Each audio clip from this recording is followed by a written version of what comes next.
Good morning, sir. ನಮಸ್ಕಾರ. Namaskara. So, sir, introduce yourself. ನನ್ನ ಹೆಸರು ಶ್ರೀಧರ್ ದೇಶ್ಮುಖ್ ಅಂತ. ನಾನು preventive health care consultant. Okay. Welcome, sir. Thank you. Sir, ನನಗೆ ಸ್ವಲ್ಪ ಪ್ರಶ್ನೆ ಇದ್ದಾರೆ. ಓಕೆ, ಆರೋಗ್ಯ ಬಗ್ಗೆ ಮತ್ತೆ ಏನೋ ಬೇರೆ ಅಂದ್ರೆ ಡಯಟ್ ಏನ್ ಮಾಡ್ಬೇಕು, ಆಹಾರ ಶೈಲಿ ಹೇಗಿಬೇಕು, ಮತ್ತೆ ವೇಟ್ ಲಾಸ್ ಹೇಗೆ ಮಾಡ್ಬೇಕು, ಮತ್ತೆ ಅದು ನಮ್ದು ಲೈಫ್ ಸ್ಟೈಲ್ ಜೊತೆಗೆ ಹೇಗಿದು ಅಡ್ಜಸ್ಟ್ ಆಗ್ಬೇಕು, ಈ ತರ ಸ್ವಲ್ಪ ಪ್ರಶ್ನೆ ಇದೆ. ಸೊ ಫಸ್ಟ್ ನನಗೆ ಗೊತ್ತಾಗ್ಬೇಕು ಸರ್, ಆರೋಗ್ಯ ಅಂದ್ರೆ ಏನು ಸರ್?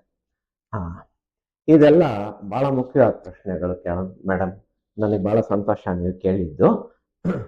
ಆರೋಗ್ಯ ಅಂತಂದ್ರೆ ಒಂದು ಮಟ್ಟದಲ್ಲಿ ದೇಹದಲ್ಲಿ ಒಂದು ಗುರುತಿಸಕ್ ಆಗದೆ ಇರುವಂತ ಕಾಯಿಲೆ ಇಲ್ಲದೆ ಇದ್ರೆ ಅದು ಆರೋಗ್ಯ ಅಂತ ಭಾವಿಸ್ಬೋದು. ಅಂತಂದ್ರೆ ಡಯಾಬಿಟಿಸ್ ಇರಬಾರ್ದು, ಬ್ಲಡ್ ಪ್ರೆಷರ್ ಇರಬಾರ್ದು, ಎದೆಕೋಶದ್ದು, ಹೃದಯದ್ದು, ಮೆದುಳಿಂದು,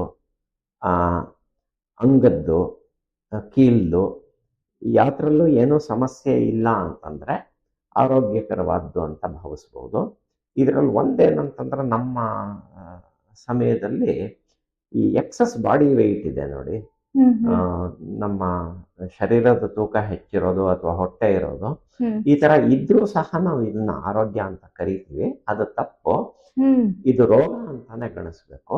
ಆರೋಗ್ಯ ಅಂತಂದ್ರೆ ಇಂಥದ್ದು ಯಾವುದೂ ಇರಬಾರ್ದು, ಹೊಟ್ಟೆನೂ ಇರಬಾರ್ದು, ಮೈಯೂ ಹೆಚ್ಚಿರಬಾರ್ದು.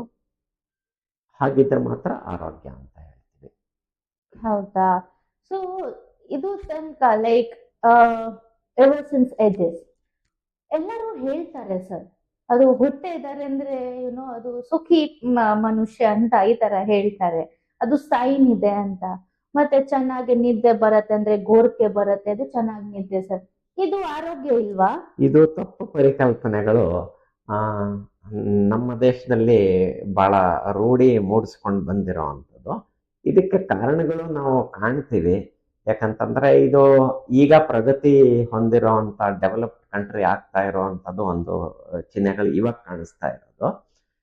ಹಿಂದಿನಲ್ಲಿ ಪರಕೀಯರ್ ಆಳಿ ಎಂಥ ಶ್ರೀಮಂತ ದೇಶನ ಒಂದು ಬಡ ದೇಶ ಮಾಡಿಬಿಟ್ಟಿದ್ರು. ಈ ತರ ಶತಮಾನಗಳಿಂದ ನಾವು ಬಡತನದಲ್ಲಿ ಬೆಳೆದು ವಾಸ ಮಾಡಿರೋದ್ರಿಂದ ಈ ತರ ತಪ್ಪು ಪರಿಕಲ್ಪನೆಗಳಾಗಿದೆ. ಹೆಚ್ಚು ತಿಂದ್ರೆ ಒಳ್ಳೇದು, ಹೊಟ್ಟೆ ಇದ್ರೆ ಒಳ್ಳೇದು, ಗೊರಕೆ ಹೊಡೆದ್ರೆ ಒಳ್ಳೆ ನಿದ್ದೆ, ಇದು ತಪ್ಪು ಪರಿಕಲ್ಪನೆಗಳು. ಈ ಕಾರಣ ಐತಿಹಾಸಿಕ ಕಾರಣಗಳಿಂದ ಆಗಿದೆ, ಹಿಸ್ಟಾರಿಕಲ್ ರೀಸನ್ಸ್. ಹೌದು. Thank you so much sir. Sir ಮತ್ತೆ ಆರೋಗ್ಯ ಇದು ಇದಾರೆ ಅಂದ್ರೆ ಸ್ವಸ್ಥ ಅಂದ್ರೆ ಏನು? ಆರೋಗ್ಯ ಅನ್ನುವಂಥದ್ದು ಒಂದು ಕೆಳಮಟ್ಟದ್ದು. ದೇಹದಲ್ಲಿ ಮನಸ್ಸಿನಲ್ಲಿ ಗುರುತಿಸಬಹುದಾದಂತ ಯಾವುದು ಕಾಯಿಲೆ ಇಲ್ಲ ಅಂತಂದ್ರೆ ಆರೋಗ್ಯ ಅಂತ ಹೇಳ್ಬೋದು. ಇನ್ನು ಉನ್ನತ ಮಟ್ಟದ್ದಾದ್ರೆ ನಾವು ಸ್ವಾಸ್ಥ್ಯ ಅಂತ ಹೇಳ್ತೀವಿ. ಸ್ವಾಸ್ಥ್ಯ ಅನ್ನುವಂಥದ್ದು ಮೂಲಬದ್ಧವಾಗಿ ಇದೊಂದು ಸಂಸ್ಕೃತದ ಪದ.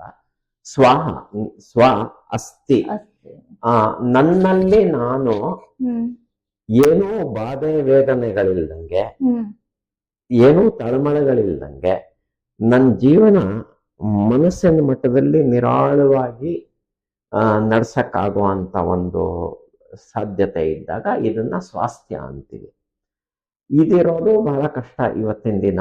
ಬಟ್ ಇದನ್ನ ಪಡ್ಕೊಳಕ್ ಆಗಲ್ಲ ಅಂತ ಖಂಡಿತ ಇಲ್ಲ. ಎಲ್ರಿಗೂ ಪಡ್ಕೊಳಕ್ಕಾಗತ್ತೆ ಸ್ವಾಸ್ಥ್ಯ ಅನ್ನುವಂಥದ್ದು.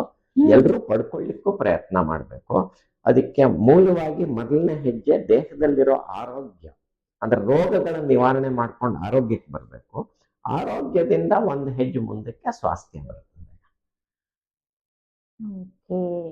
ಸೊ ಬೇಸಿಕಲಿ ಆರೋಗ್ಯ ಅಂದ್ರೆ ರೋಗ ಫ್ರೀ, ಸ್ವಾಸ್ಥ್ಯ ಅಂದ್ರೆ ಅದಕ್ಕಿಂತ ಉನ್ನತ ಮಟ್ಟವಾದ್ದು.